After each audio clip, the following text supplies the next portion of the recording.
It was actually through my family that I became interested in the subject of cosmetic surgery. And because for a long time I felt very ugly, basically.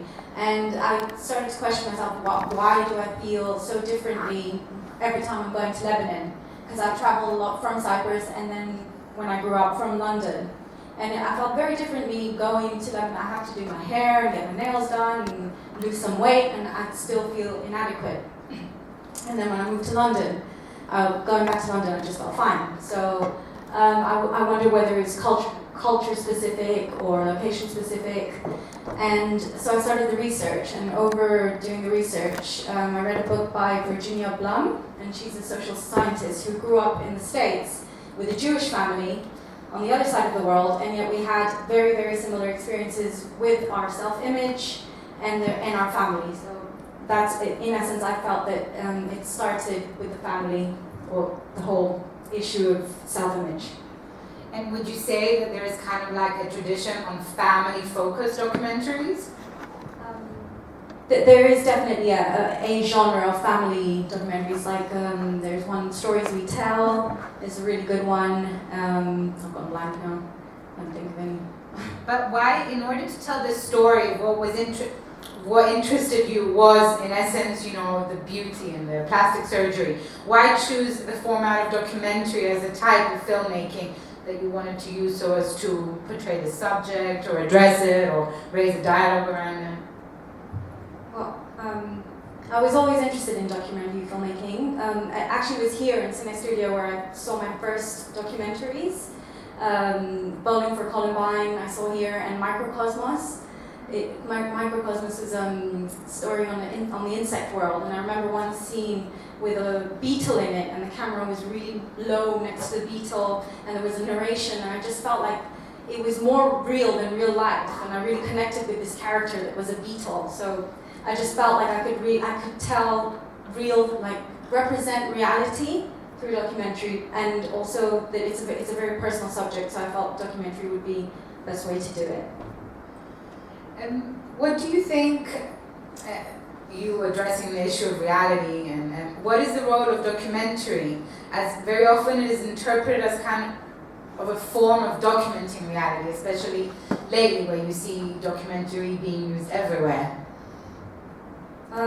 I think documentary isn't reportage, it's not the news, it's not ethnography, and it's not anthropology. I think in essence, documentary is storytelling, even if it's not completely constructed.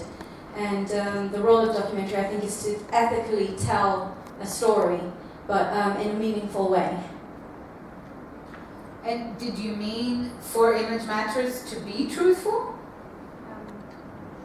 I did, yes, I believe in practicing ethically. There are completely constructed scenes in Image Matters. You wouldn't think so, but there are. But they are constructed from things that happened in reality, because I think sometimes construction can work better than reality. Okay. And if you could talk a little bit about the style and genres that you're interested in, and perhaps what's relevant for this film, and your initial influences, but again in relation to the techniques, and maybe perhaps on like some different types or methods that interest you.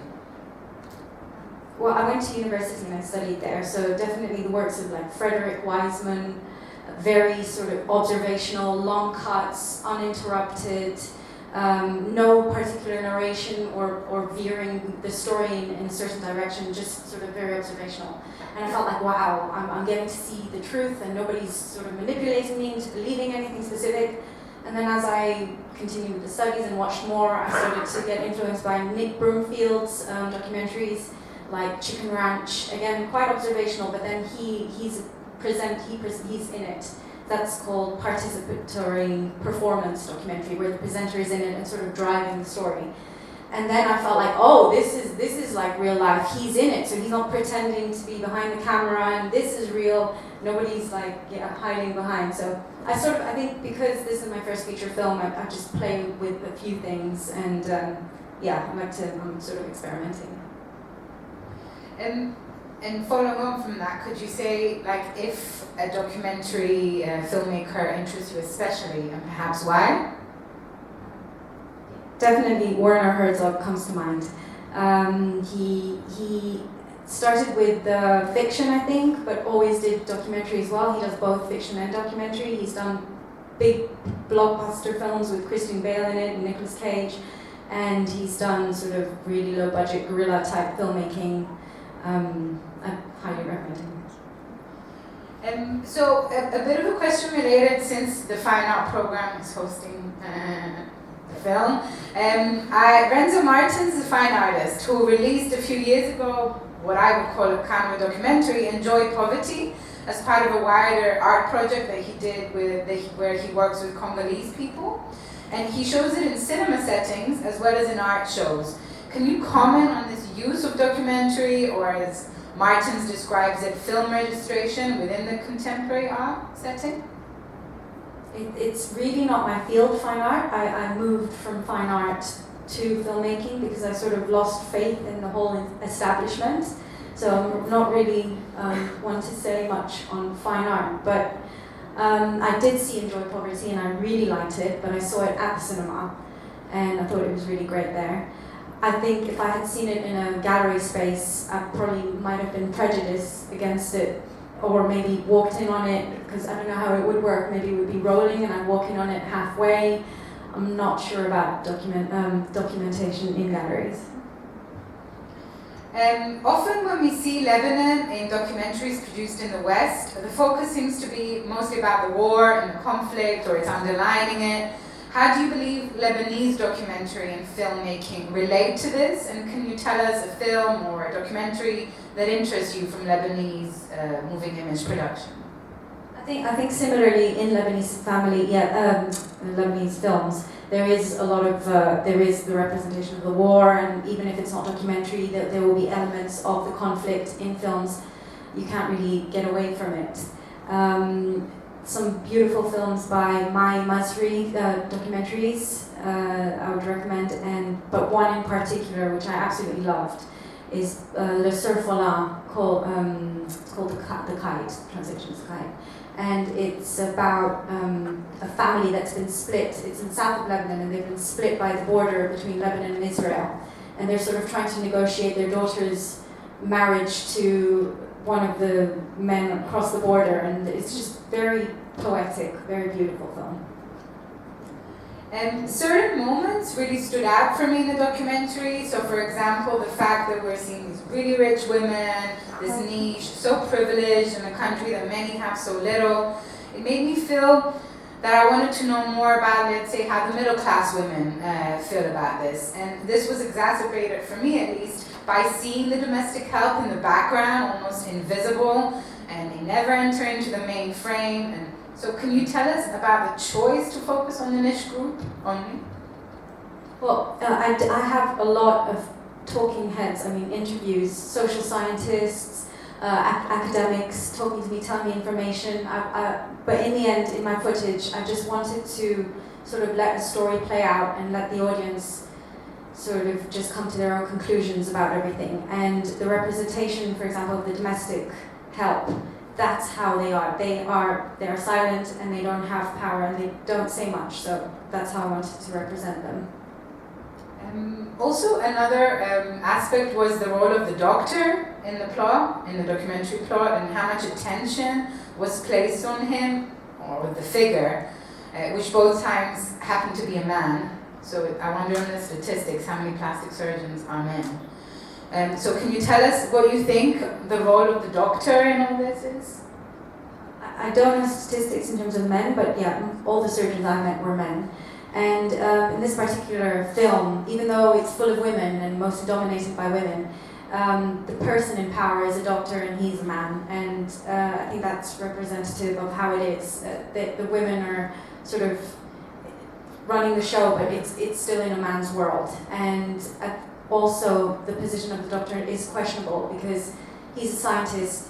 We trust in science, we trust in doctors, that they've taken the Hippocratic oath, but at the same time, we need to, when it comes to being sold a self-image, we need to sort of sit back and question that. And just to end, little dialogue, I was wondering if I could return to your choice of doing this documentary. In the end, is it meant to be a wider statement about the beauty industry? I don't think I managed to talk about the beauty industry internationally, even though I really wanted to, but I think it definitely invites the audience to think about the beauty industry and the way that it works on the individual.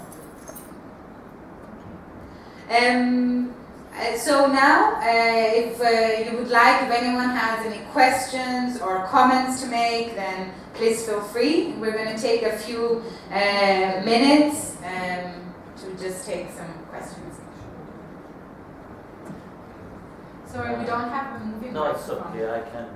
Okay. Thank you very much. It's just related to the film. Like, you've been showing only the surgeries that happen with the celebrities. Is this something common in Lebanon, or is it just like this kind of category of the society? I think because Lebanon is small, it sort of acts as a microcosmos for a wider sort of, for example, in London, if you go to a particular area, you'll see it more present. But because Lebanon is small, you can feel it more present. I don't know exactly who does it, but I know at one point banks were giving loans, and I imagine those were for not the upper class people, to have specifically for cosmetic surgery. So I imagine it's quite present. Yeah, I think it's statistically quite high. I've heard it being compared to Brazil as well. I don't know statistics. Do you know, like in the Arab world, if it's like highest, middle, the same?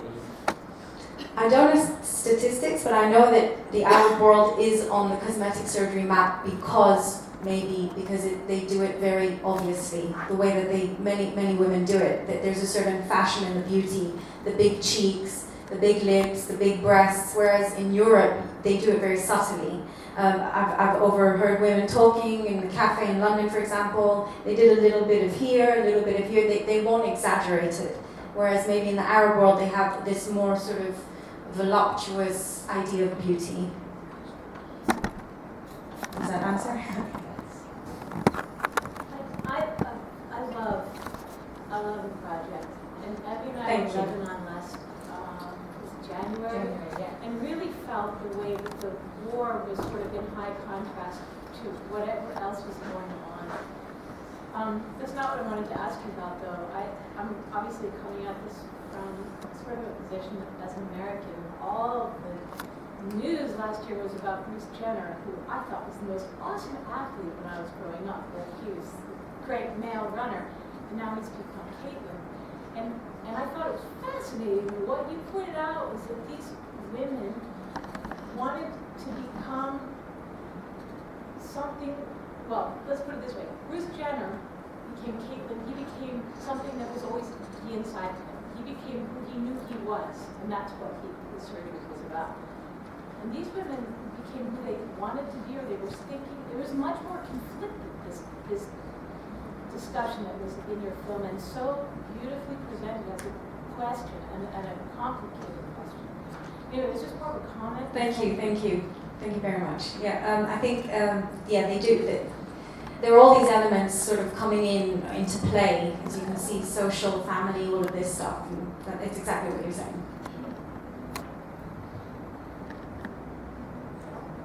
Anyone else? Any other comments? Okay. There were very mixed elements in terms of the pressure that these women have and the reasons why they do it. I think I came out of it still a bit confused, and I wonder if you know from making it what you think the main element of pressure is for these women. Well, yeah, that was my initial question before I even started the research, and it's still, I think it's many different layers working in complete different ways. Family, social context, the idea of the celebrity, and as them being the sort of highest form of society kind of thing, and representing of beauty. I think a lot of things play into it. I just found it interesting that her husband was completely not whether she did it or not. And I wonder, it would have been interesting to see if actually it does come from their partners or their husbands or whatever, if it's more other women pressuring other women to do it.